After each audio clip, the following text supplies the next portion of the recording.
Note that not every function that contains a quotient requires use of the quotient rule, right?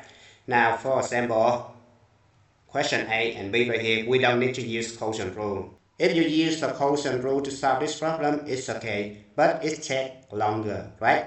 So we need to rewrite this one as y equals, remember a plus b over c. You can write this one as a over c plus b over c, right? So it turns out to be s squared over 6 is going to be 1 over 6 s squared, right?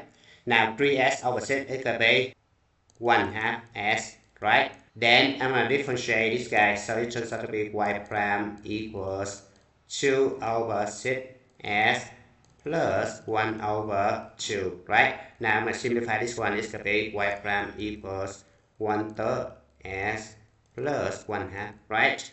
Now second one, I'm going to do exactly the same thing, right? So I separate this guy, it's going to be negative 3 times 3s, it's going to be negative 9s, so it's going to be y equals negative 9 over 7 because s and s cancel out, right?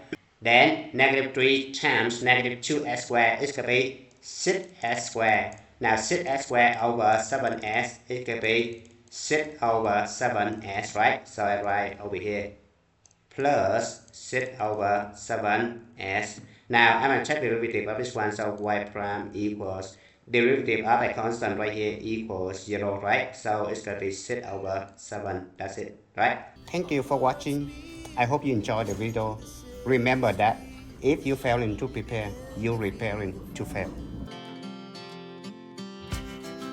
We rise like tall buildings as the chemicals they take us higher. The night's young, it has just begun as she puts her hand in mine.